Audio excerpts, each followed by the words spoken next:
ابھی ہم آپ کو براہ راست لیے چلیں گے مسلم لیگ نون کی رہنما مریم نواز صاحبہ لائرز سے، وکلاء سے بات کر رہی ہیں۔ عدالت کے فرش پہ پسینہ گرا ہوتا تھا، یہ چیز میں نے اپنی آنکھوں سے دیکھی ہے، اس میں کوئی دو رائے نہیں۔ اور جب مجھے اب یہ بھی یاد آتا ہے کہ جب میری والدہ کا الیکشن تھا، مرحومہ کلثوم نواز شریف کا NA 120 تھا، تب اس میں جس طرح آپ سب نے میرے ہاتھ بازو بن کے آپ نے میرا ساتھ دیا اور آپ میدان میں اترے، ایک ایک پولنگ سٹیشن پہ آپ نے اپنی ڈیوٹی سنبھالی، ان کی دھاندلی کو روکا اس کو، اور وہ جو ہمارے اریسٹ ہو رہے تھے اور جو ہمارے کارکنوں کے ساتھ زیادتی ہو رہی تھی، وہاں پر آپ نے جس طرح سے ان کو لیگل ایڈ دی، جس طرح سے آپ نے ان کو لیگل پروٹیکشن دی، میں دل کی گہرائیوں سے سب چیزوں کی نہ صرف قدردان ہوں بلکہ وہ چیزیں مجھے یاد ہیں۔ یہ بھی نواز شریف صاحب کے بیانیہ جو تھا ووٹ کو عزت دو، اور جو زیادتیاں ان کے ساتھ ہوئیں، جو ناانصافیاں ان کے ساتھ ہوئیں، جو ان کے لیے عدل کے علیحدہ معیار قائم کیے گئے، اس پہ آپ سب نے جو اپنا رول پلے کیا، میں یہ سمجھتی ہوں کہ وہ بہت لائق تحسین ہے، اور ان کے بیانیے کو آگے بڑھانے کے لیے جو کردار آپ نے ادا کیا ہے وہ ناقابل فراموش ہے، اس میں کوئی شک نہیں۔ اور مجھے یہ بھی یاد ہے کہ جب میاں صاحب GT روڈ سے نکلے اور وہ جو عدالتی فیصلے تھے جس میں پاناما کیس تھا، جو بدنام زمانہ اقامہ کیس تھا، اس کے بعد جو وکلاء کنونشن ہوا جس میں آپ لوگوں نے بہت بڑی تعداد میں شرکت کی، اور اس میں آپ نے یہ نعرہ دیا، یہ جو کالا کوٹ ہے میاں تیرا ووٹ ہے، یہ مجھے وہ دن بھی اچھی طرح یاد ہے۔ اور اس کے بعد وہ جو نعرہ تھا اس نے ایک موومنٹ کی شکل اختیار کر لی، تو یہ اس کی جو اس کا اوریجن تھا وہ آپ سب کی جد و جہد میں تھا، تو مجھے اس چیز کا احساس ہے۔ مجھے اس چیز کا بھی احساس ہے کہ شاید لیڈرشپ کے لیول پہ وہ آپ کو توجہ نہیں دی گئی، وہ رسائی نہیں دی گئی جو آپ کا حق تھا۔ تو یہ میٹنگ میں نے آج اس لیے بھی بلائی ہے کہ سب کے ساتھ میری جو ہے ایک انیشل ملاقات ہو جائے، اس کے بعد ہم یہ جو روابط ہیں، جو کانٹیکٹ ہے، اس کو ہم الائیو رکھیں گے، اس کو بڑھائیں گے، اپنے وکلاء کے ونگ کو نہ صرف اسٹرینتھن کریں گے بلکہ ان کو وہ جگہ دیں گے جس کے وہ حقدار ہیں انشاءاللہ۔ میں یہاں پر رانا ثناء اللہ صاحب کو ضرور اپریشیٹ کرنا چاہوں گی، جس طرح سے انہوں نے تنظیم پورے پنجاب میں بنائی وکلاء کی، انہوں نے اس کو توجہ دی۔ آئی تھنک ہمارے پاس ایک بہت اچھی فاؤنڈیشن ہے جس کے اوپر ہم بلڈ کر سکتے ہیں، اور انشاءاللہ ضرور کریں گے، اور آج کے بعد کریں گے، وداؤٹ ڈیلے کریں گے۔ میں یہ، اور آپ نے بالکل صحیح کہا کہ جو رول آپ پلے کر سکتے ہیں، کیونکہ آپ لوگوں کو اویئرنیس ہے، آپ لوگ اس ملک کے آئین کو، قانون کو، لاء کو جانتے ہیں، ملکی حالات کو جانتے ہیں، اور اس کو بڑے جو اویئرنیس ہے آپ کو، اس میں کوئی شک نہیں ہے۔ تو جس طرح آپ میرے مددگار ہو سکتے ہیں، پارٹی کے مددگار ہو سکتے ہیں، آپ کو استعمال نہ کرنا میرا خیال ہے پارٹی کا اپنا لاس ہے، اور میں یہ چاہوں گی کہ ہم اس خلا کو اب پورا کریں، اور میں آپ کے ساتھ مل کے بیٹھوں گی، ہم انشاءاللہ تعالیٰ آپ کے بھی ہاتھ مضبوط کریں گے تاکہ آپ ہمارے بھی ہاتھ مضبوط کریں۔ اور آج جو میں نے یہ میٹنگ بلائی ہے، یہ میری لانگ ڈیو تھی، اوور ڈیو تھی، بلکہ میں ڈویژن کے دوروں پہ میں بزی تھی، اور یہ بھی سچ ہے کہ الیکشن جو تھا وہ 30 اپریل کو اناؤنس ہو گیا تھا، تو ہمارے پاس ٹائم کی کمی تھی، اور اس پہ مجھے اپنے جو ڈویژن کے دورے تھے وہ مکمل کرنے تھے، وہاں پر مجھے جو اپنے کینڈیڈیٹس ہیں ان سے ملنا تھا، ان کی فائنلائزیشن کرنی تھی، اس پہ برین سٹارمنگ کرنی تھی، ان کا وہ جو پارٹی ہے اس کو وہاں پر دیکھنا تھا، تو میرے پاس ٹائم کی کمی تھی۔ لیکن میری پہلی پرائیورٹی یہی تھی کہ جیسے ہی مجھے فرصت ملے میں وکلاء کے ساتھ، اپنے PMLN کے جو لائرز ونگ ہے ان کے ساتھ میٹنگ کروں۔ مجھے احساس ہے کہ آپ لوگوں سے ملنا میرا کتنا ضروری تھا، تو اب ذرا الیکشن ڈیلے ہوا ہے تو مجھے موقع بھی ملا آپ سب سے بات کرنے کا۔ تو میرا یہ خیال ہے کہ جس طرح اپنے لائرز موومنٹ میں جب جوڈیشری کی بحالی کی موومنٹ ہو، یا ووٹ کو عزت دو کی تحریک ہو، یا وہ جو نواز شریف صاحب کے ساتھ اور مسلم لیگ نون کے ساتھ جو ناانصافیاں ہوئی ہیں، اس میں جو آواز بلند کرنی ہو، حق کی آواز، قانون کے لیے جو آپ نے آواز بلند کی، پاکستان کی عدلیہ کے لیے جو آپ نے عدل کے لیے آواز بلند کی، میرا خیال ہے کہ اس سب سے زیادہ آج پاکستان کو آپ کی ضرورت ہے۔ آپ کی جماعت کو آپ کی ضرورت ہے, مجھے آپ کی ضرورت ہے, نواز شریف صاحب کو آپ کی ضرورت ہے, لیکن میرا خیال ہے کہ اس وقت جو پاکستان کے حالات ہیں, جو کرائسس ہے پاکستان میں, اس سچویشن میں پاکستان کو آپ کی ضرورت ہے اور پاکستان آپ کو آواز دے رہا ہے. اس لیے میں نے آج یہ میٹنگ یہاں پر بلائی ہے. اس میں کچھ باتیں ہمیں طے کر لینی چاہیے, کچھ باتیں ہمیں آج ڈسکس کرنی چاہیے. جو ملک کے حالات ہیں وہ ہمیں آج ڈسکس کرنے چاہیے, جو ریالٹیز ہیں آج کی وہ ہمیں ڈسکس کرنی چاہیے. جس طرح میں جو اپنی تقاریر میں بات کرتی رہی ہوں کہ اس ملک میں جو ترازو ہے اس کے دو پلڑے برابر نہیں ہیں, تو پہلے ترازو کے پلڑے برابر کرو, پھر الیکشن کراؤ. اللہ کا شکر ہے کہ ہم لوگ الیکشن سے نہیں ڈرتے, ہم لوگ سلیکٹ ہو کے نہیں آتے, ہم الیکٹ ہو کے آتے ہیں. جو سلیکٹ ہو کے آتا ہے اس کو فکر ہونی چاہیے. اور کل آپ نے شیخ رشید صاحب کی گفتگو سنی, ان کی جو پوری سیاست ہے پی ٹی آئی کی, وہ اس چیز پہ بیس کرتی ہے کہ کون سی تقرری کب ہو رہی ہے. تو کل ان کے منہ سے یہ بات نکل گئی جلسے میں لاہور کے, کہ جو یہ چاہتے ہیں کہ جو اکتوبر میں الیکشن اس لیے ہوں کیونکہ اس میں یہ چیف جسٹس چلے جائیں گے, دوسرے چیف جسٹس آ جائیں گے. تو مجھے اس سے یہ اندازہ ہوا کہ ان کی جو سیاست ہے وہ ساری تقرریوں کے ارد گرد گھومتی ہے. پہلے ان کے ساتھ وہ اسٹیبلشمنٹ کے کردار تھے جو اب جا چکے ہیں, تو اب انہوں نے جوڈیشل اسٹیبلشمنٹ ڈھونڈ لی ہے جس کے اوپر یہ تکیہ کر کے بیٹھے ہوئے ہیں. اور جو لانگ مارچ انہوں نے پہلے کیا اس میں ان کا یہی تھا کہ وہ جو چیف آف آرمی سٹاف کی اپوائنٹمنٹ ہونی تھی اس کو کنٹروورشل بنایا جائے, اس کو روکا جائے, کیونکہ ان کی پوری سیاست اپوائنٹمنٹس کے ارد گرد گھومتی ہے, بیساکھیوں کے ارد گرد گھومتی ہے. ان کی پوری سیاست جو ہے وہ سہولت کاروں کے ارد گرد گھومتی ہے. ایک سہولت کار چلے گئے, انہوں نے کانوں کو ہاتھ لگایا. آپ نے جنرل باجوہ صاحب کا انٹرویو سنا, وہ کہتے ہیں کہ یہ خود لانے والے ہیں اس کو, اور وہ کہتے ہیں کہ یہ خطرناک آدمی ہے ملک کے لیے. اور اب جو ان کے جو ریمینز ہیں, جن کو ریمننٹس ہیں یا جو ویسٹیجز جن کو میں کہتی ہوں, یا ان کی جو باقیات ہیں, 3-4 لوگ جو جوڈیشری میں ہیں, یہ ان پہ تکیہ کر کے اب بیٹھے ہوئے ہیں.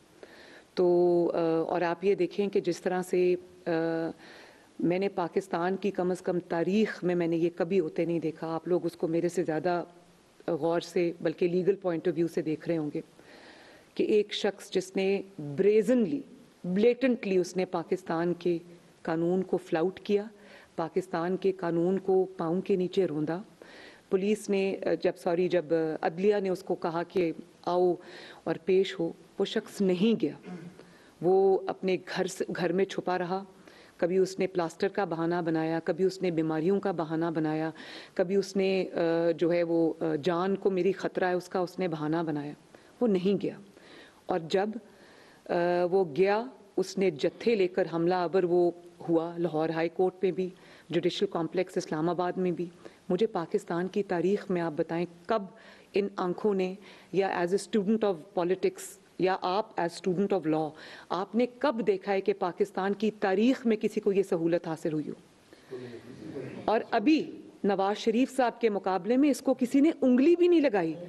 نواز شریف صاحب کے اوپر پیناما چوری ڈاکے کا انہوں نے کیس شروع کیا, اور کیونکہ کوئی ثبوت نہیں تھا, جھوٹے مقدمات تھے, تو اقامہ نکال کے لے آئے, بیٹے سے تنخواہ نکال. میں بھی اپنی دنیا کا, پوری دنیا کا یہ واحد کیس ہے جس میں صرف پاکستان کا نہیں, پوری دنیا میں جو عدل و انصاف ہے اس کا سر شرم سے جھک گیا کہ ایک سٹنگ پرائم منسٹر کو, ایک الیکٹڈ پرائم منسٹر کو آپ نے بلیک لا ڈکشنری نکال کے آپ نے اس کو صرف اس لیے نکال دیا کیونکہ اس کے پاس ایک ایکسپائرڈ اقامہ تھا اور اس نے اپنے بیٹے سے جو تنخواہ لینی تھی وہ نہیں لی. مطلب اتنے بڑے بڑے لیگل مائنڈز بیٹھے ہوئے تھے اور یہ فیصلہ آپ نے کیا. اور اس کے بعد جب کل جنرل باجوہ صاحب نے یہ بات کہی کہ بیگمات کے کہنے پر یہ فیصلے ہوتے ہیں اور بیگمات کے پریشر پہ یہ فیصلے ہوتے ہیں, تو بیگمات کا جو فین کلب ہے, ہم نے تو ہمیشہ یہ سنا تھا کہ قانون اندھا ہوتا ہے, انصاف اندھا ہوتا ہے, وہاں پر قانون پر فیصلے ہوتے ہیں. مجھے تو پہلی دفعہ پتہ چلا ہے کہ بیگمات کے کہنے پر بھی فیصلے ہوتے ہیں.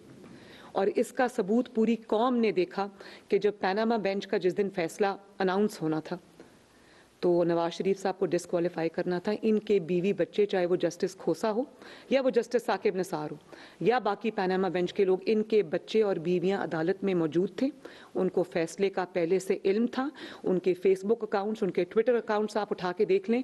उस दिन उन्होंने फैसले से कुछ घंटे पहले न सिर्फ एक्साइटमेंट का इजहार किया था, बल्कि उनको फैसले का पता था, जिसका मतलब है कि जनरल बाजवा ने जो कल बात की वो बिल्कुल ठीक की थी कि आइन और कानून पर फैसले नहीं हो रहे थे, एक ज़ाती अनाद पर फैसले हो रहे थे और बेगमात के और बच्चों के कहने पर फैसले हो रहे थे। ये पाकिस्तान में आइन और कानून का इतना बड़ा मजाक आज से पहले कम से कम मैंने तो नहीं देखा। आप लोग बताएं, आपने कभी इस तरह का कोई भी चीज़ इंसान के सुनने में आई हो? और फिर आज आप देखें, वो शख्स का नहीं जाता अदालत में, वो छुप के बैठता है, अदालत को फ्लाउट करता है और बड़ी ढिठाई के साथ करता है। और फिर भी जब भी वो अदालत में जाता है, उसको थोक के हिसाब से ज़मानत मिलती है। उसको एक एक दर्जन ज़मानत जो है वो विद स्ट्राइक ऑफ पेन मिलती है। 12-12 मुकदमों में उसको 5 मिनट के अंदर जो है वो मिलती है। तो नवाज शरीफ साहब के साथ इतनी बड़ी ज्यादती हुई थी, उनके मुकदमे झूठे थे, सच्चे नहीं थे। यहाँ पर टिरियन खान का मुकदमा है, सच्चा है, ना उगल सकता है ना निगल सकता है, कोर्ट में पेश नहीं होता क्योंकि जानता है कि मुकदमा सच्चा है। यहाँ पे तोशा खाना के बारे में बड़ी बात होती है कि सब ने तोशा खाना के तोहफे लिए, ज़रूर लिए होंगे। मैं ये नहीं कहती कि बाकी लोगों ने नहीं लिए, लेकिन ये पहला शख्स है जिसने तोहफे चोरी किए। पाकिस्तान की 76 ईयर्स की हिस्ट्री में किसी भी सरबराह ने या किसी भी पॉलिटिशियन ने या किसी भी हुकूमती ओहदेदार ने कभी वो तोहफा चोरी नहीं किया। उसका एक तरीक़ाकार है। उसका तरीक़ाकार ये है कि जो आपको तोहफा मिलता है आप उसको जमा कराएं और वो एक उसका सेट होता है परसेंटेज, उस परसेंटेज के ऊपर जो है वो आप वो पे करते हैं और उसके बाद वो तोहफा आप लेते हैं। ये पहली बार हमने सुना कि एक रियासत के सरबराह ने प्राइम मिनिस्टर ऑफिस को इस्तेमाल करते हुए उसने वो तोहफे तोशा खाना में जमा नहीं कराए, अपने घर में जमा कराए। उसकी जो वाइफ है, खातून अव्वल है, वो उसकी ये ऑडियो, एक सेकंड जी प्लीज़ ज़रा खामोशी इख्तियार करें काइंडली। उसकी ऑडियो जो है वो आती है और वो कहती है कि वो जो तोशा खाना के तहाइफ हैं वो आपने गेट पे क्यों रखे, उनकी तस्वीर क्यों ली, वो आपने घर के अंदर क्यों नहीं भेजे और आपने रिकॉर्ड क्यों रखा, देयर बाय मीनिंग कि मैं चोरी करने जा रही थी, आपने उसकी तस्वीर क्यों खींची। और वो उन्होंने बगैर तोशा खाना में जमा कराए हुए उनको पहले दुबई में बेचा, करोड़ों में बेचा। अगर 1 करोड़ का तोहफा था उसको 20-20 करोड़ में बेचा। उसके बाद उस को मनी लॉन्ड्रिंग के थ्रू वो पैसा जो है वो किसी प्रॉपर्टी टाइकून के जहाज़ में रख के फरा गोगी उसको लेकर आई।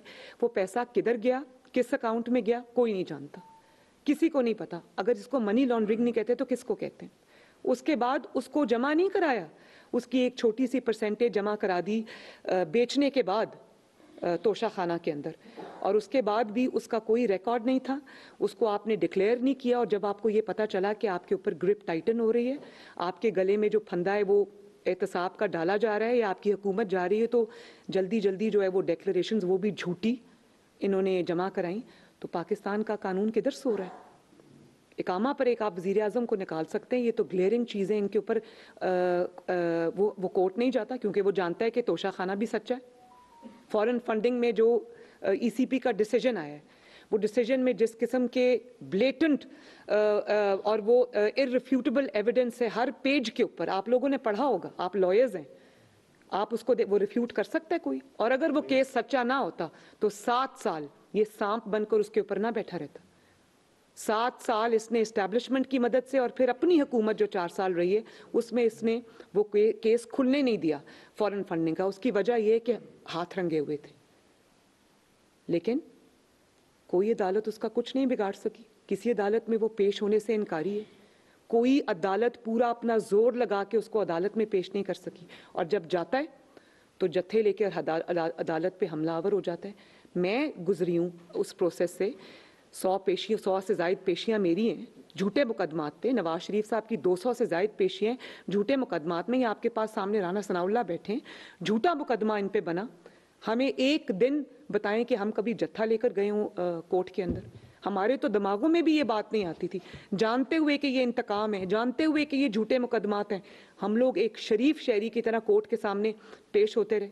फैसला सही था गलत था, उस बहस से कतई नजर उस फैसले को तस्लीम किया, कोर्ट के आगे सरेंडर किया, झूठी सजाएं भुगती, और ये देखिए वो कोर्ट में पेश ही नहीं हो रहा। और उसके बाद जब पुलिस जाती है जमान पाक में, कोर्ट के ऑर्डर्स इंप्लीमेंट करा, पुलिस कोई किसी जाती नाद में हमारी तरह जब हमारे घरों पे अटैक्स होते थे विक्टिमाइजेशन करने के लिए पुलिस नहीं जाती, पुलिस जाती है इसको वहां पर कोर्ट के ऑर्डर्स इंप्लीमेंट करने के लिए।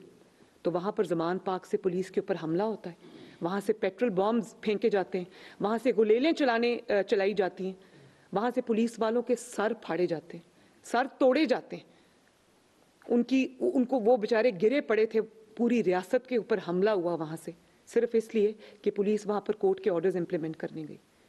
पाकिस्तान का आइन और कानून कहां सो रहा है? क्यों उस पर कोई एक्शन नहीं होता? क्यों ये बाकियों से सुतेलों वाला सलूक होता है, यहाँ से लाडले वाला सलूक होता है? कौन है इसको जो अभी आज भी प्रोटेक्ट कर रहा है? मैं ये पूछती हूँ, कौम को ये सवाल पूछना चाहिए। भाई आप हमेशा से ये भाषण देते आए कि अगर आपने कोई चोरी नहीं की, अगर आपका दामन दागदार नहीं तो जाएं जाके जवाब दे दें। भाई आपका दामन दागदार नहीं तो जाएं जाके जवाब दें। आप क्यों छुपे हुए? क्यों आप पूरी कानून को आपने जो है वो उसके अपने मुकाबले पे रखा हुआ है? ये सवाल हैं जो करने वाले बनते हैं। इन सवालों को पूछना आपको भी चाहिए। इसमें मुझे आपकी मदद की ज़रूरत है, क्योंकि आप आइन को समझते हैं, आप कानून को जानते हैं। और फिर आप ये देखें कि आज इलेक्शन जब आगे हुआ है तो मैं एक जमहूरियत पसंद कारकुन हूँ, पॉलिटिकल, और मैं समझती हूँ कि इलेक्शंस के अलावा पाकिस्तान का कोई हल नहीं है। हर 5 साल के बाद इलेक्शन होने चाहिए पॉलिटिकल, लेकिन पॉलिटिकल स्टेबिलिटी होनी चाहिए मुल्क के अंदर। इलेक्शन से हम बिल्कुल कोई फरार हासिल नहीं करना चाहते। हम इंशाल्लाह इलेक्शन लड़ेंगे भी और जीतेंगे भी, लेकिन इसमें कोई कानूनी और आईनी नुकात है। आज आप कहते हैं कि ये इलेक्शन जो डिले हुआ है इसमें आपको आइन याद आ गया। मैं ये पूछना चाहती हूँ कि आपको उस वक्त आइन क्यों याद नहीं आया जब आपको 5-0 से सुप्रीम कोर्ट ऑफ पाकिस्तान ने आपको डिक्लेयर किया था कि आप आइन पहले पाकिस्तान के सर्टिफाइड आइन तोड़ने वाले। आपको याद है जो कासिम सूरी की जो रूलिंग थी और उस पर जो असेंबली तोड़ी गई, सुप्रीम कोर्ट ने 5-0 के फैसले से कहा कि खुलेआम आइन की खिलाफ वर्जी हुई है, आइन को तोड़ा गया है और ब्लेटेंटली तोड़ा गया है। तो मुझे ये बताएं, जो शख्स आइन को तोड़ता है उसके ऊपर कौन सी शिक लगती है पाकिस्तान के कानून की? आर्टिकल 6 लगती है। मुझे आप ये बताएं कि नवाज शरीफ को तो आप एक्सपायर्ड इकामा रखने पर आप सजा दे देते हैं, पूरी जिंदगी के लिए डिस्क्वालीफाई कर देते हैं। 5 साल 10 साल के लिए नहीं, पूरी जिंदगी के लिए ताहयात आप उनको डिस्क्वालीफाई कर देते हैं, और उसकी बेटी को आप जेल में डाल देते हैं, पूरी PMLN की क़यादत को आप जेल में डाल देते हैं। आपने, सुप्रीम कोर्ट ने कहा कि ये जो आइन है उसको तोड़ा गया है। सजा किधर है उस आइन तोड़ने वाले की? आइन तोड़ना कोई पाकिस्तान में छोटा जुर्म है? मतलब जो शख्स चोरी करता है, छोटा चोर है, उसको तो आप 25 साल के लिए अंदर कर देते हैं, और जिस शख्स ने पाकिस्तान का आइन तोड़ा है, आपने 5-0 से फैसला दिया है सर्टिफाइड आइन तोड़ने वाला, उसको आपने बगैर सजा के आपने घर जाने दिया। ये कभी किसी मुल्क में हुआ है? और अगर हुकूमत ने इसके ऊपर जो है अपील फाइल नहीं की है, हुकूमत ने पिटिशन नहीं दायर की कि इसको सजा दी जाए, हुकूमत की कमजोरी है इसके अंदर। आज भी कुछ नहीं बिगड़ा, वो पिटिशन फाइल होनी चाहिए सुप्रीम कोर्ट के अंदर। Crime never dies. और आज भी ये दायर होनी चाहिए, और सुप्रीम कोर्ट को भी ये देखना चाहिए कि आपने जिसको आइन तोड़ने वाला कहा है, आपने कहा है उसने आइन तोड़ा है, आपने उसको स्कॉट फ्री जाने दिया? क्या समझे हम इसको? और फिर इलेक्शन जब आगे हुए हैं, उसकी वजह क्या हुई है? उसकी वजह वो फैसला था जो रीराइट हुआ है। पहले तो सवाल ये बनता है ना कि एक ऐसे शख्स को जिसने आइन को और कानून को, पाकिस्तान के जमहूरियत को, पाकिस्तान के पॉलिटिकल सिस्टम को, पाकिस्तान की असेंबलीज को जिस शख्स ने एक बच्चों का खेल समझा है, उस शख्स के फैसलों पर ये मुल्क कैसे चलेगा? वो जब चाहे असेंबली तोड़ दे, जब चाहे इलेक्शन करवा दे, जब चाहे किसी की तकर्री को कंट्रोवर्शियल कर दे, जब चाहे मुल्क में अनाकी फैला दे। ये पाकिस्तान की रियासत चुप करके तमाशा देखती रहेगी? आप मुझे इस बात का ज़रा जवाब दें कि उस वक्त चीफ मिनिस्टर कौन था जिस वक्त जो ये असेंबली तोड़ी? परवेज़ इलाही साहब। परवेज़ इलाही साहब तो असेंबली तोड़ना ही नहीं चाहते थे। और आपने परसों देखा जब इलेक्शन डिले हुआ, परवेज़ इलाही साहब का जो बेटा है मुनस इलाही, उसकी आप पढ़ें ट्वीट, उसने पंजाबी में ट्वीट की। अब वो अल्फाज में यहाँ दोहरा नहीं सकती क्योंकि वो मुनासिब अल्फाज नहीं है। तो एक जो सिटिंग चीफ मिनिस्टर है वो असेंबली तोड़ना नहीं चाहता, और आप मुल्क में अनरेस्ट क्रिएट करने के लिए, मुल्क में एनार्की क्रिएट करने के लिए, मुल्क में केओस क्रिएट करने के लिए आप असेंबली तोड़ते हैं। क्या इस शख्स के फैसलों के ऊपर पूरी हुकूमत चलेगी या रियासत चलेगी या कोर्ट्स चलेंगे? और उसके बाद आप ये देखें कि वो ये कहाँ से बात शुरू होती है। वो जो 25 मेंबरान थे जब हमजा शहबाज शरीफ की हुकूमत थी, आपने वो 25 मेंबरान तहरीके इंसाफ की झोली में डालने के लिए आपने आइन को रीराइट किया।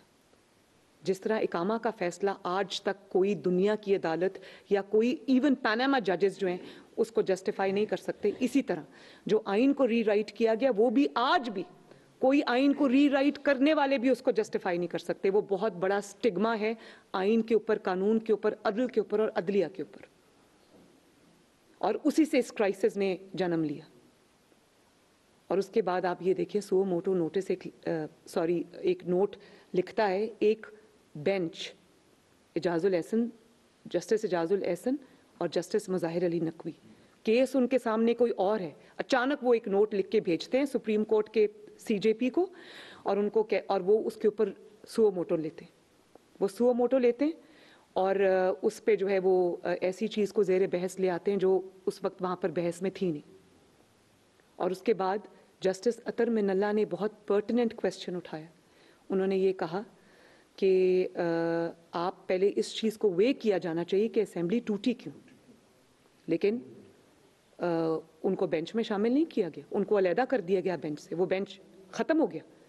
और आज तक वो क्राइसिस प्रिवेल कर रहा है, आज तक वो क्वेश्चन मार्क है कि वो जो 2-5 से था, 2-3 से था या 4-3 से था, 4-3 जो 4-3 से अगर होता तो ये जो कि रियलिटी है 4-3 से था तो आज ये क्राइसिस ना आता। तो इसमें बिल्कुल इसके अंदर सहूलतकारी शामिल है। I am not going to mince my words, और ये मैं कौम के सामने ये हकायक जो है मैं रखना चाहती हूँ।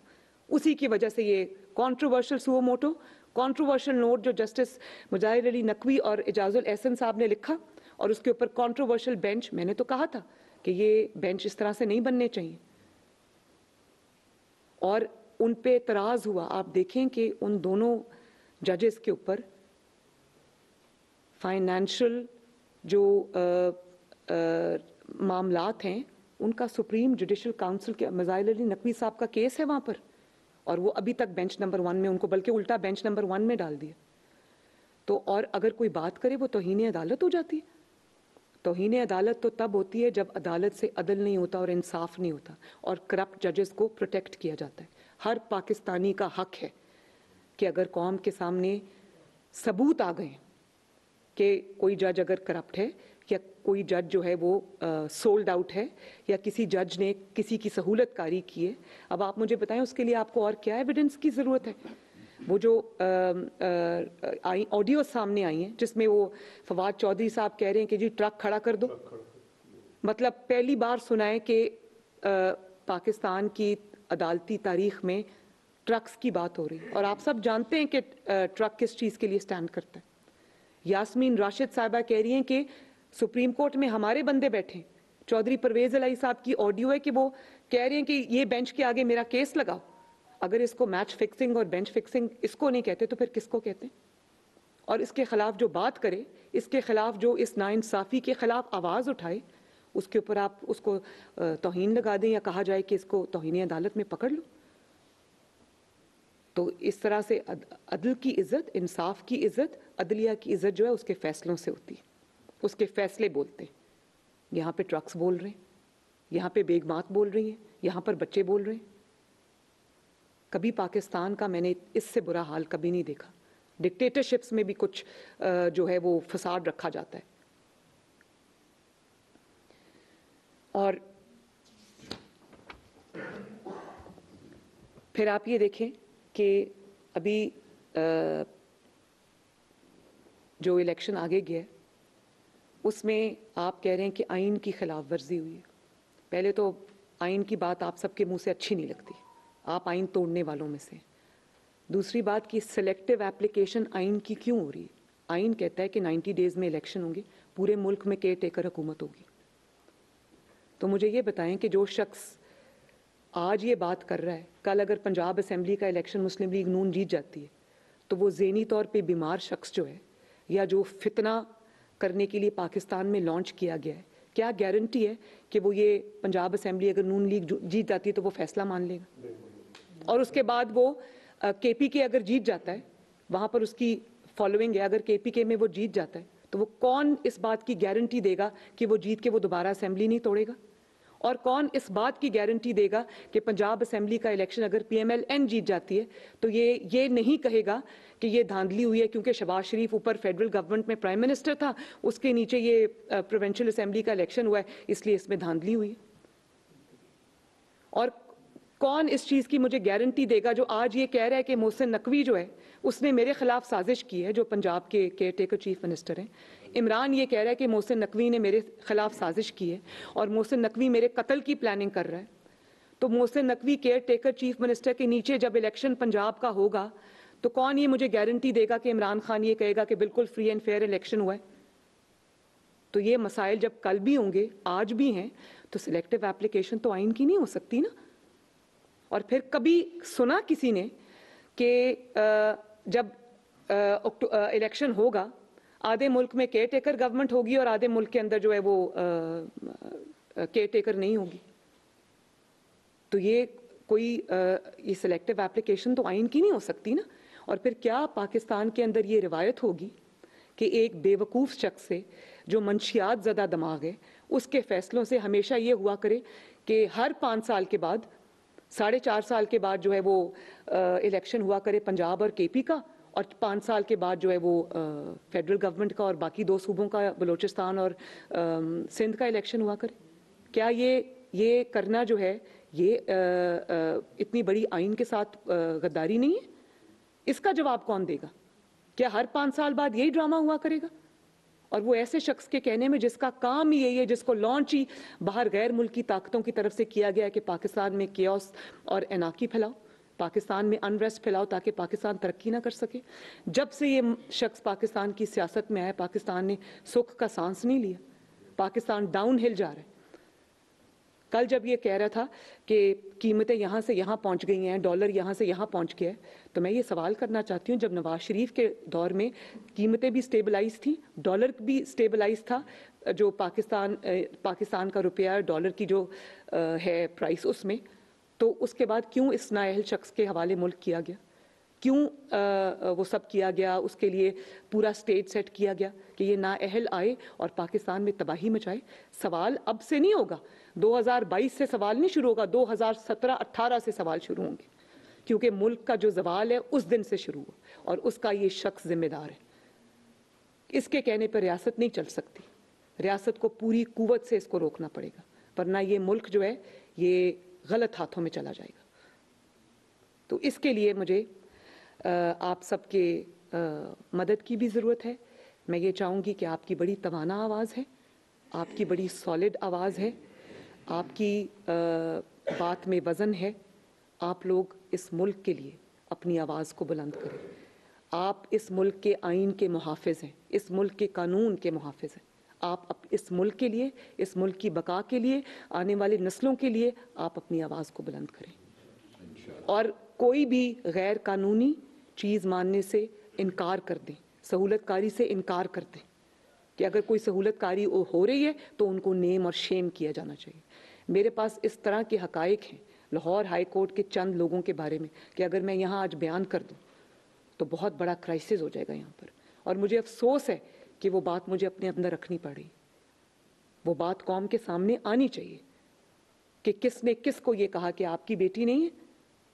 उस मेरे वो जो इलेक्शन हो रहा है, बेटियां सबकी सांझी होती हैं, वहाँ पर हमें सपोर्ट करें। दामादों के कहने में बीवियों के कहने पे, बच्चों के कहने पे फैसले हो रहे हैं यहाँ पर, और एक ऐसे शख्स की सहूलतकारी की जा रही है जो शख्स इस मुल्क की तबाही का दूसरा नाम है। मुझे आप सबकी मदद की ज़रूरत है, पाकिस्तान को आपकी मदद। चीफ ऑर्गेनाइज़र PMLN मरीम नवाज़ साहिबा लाहौर में अपनी रिहाइशगाह पर वकला से मुलाकात के बाद, वकला से मुलाकात में गुफ्तगू कह लें या मुलाकात के बाद गुफ्तगू कह लें, खैर उन्होंने ऑब्वियसली इमरान खान को आड़े हाथों लिया, फिर साथ ही बहुत से फैसले जिसका असर मियां नवाज शरीफ के पॉलिटिकल करियर पे आया उस पर भी उन्होंने इजहार ख्याल किया और कुछ जज साहिबान का भी जिक्र किया।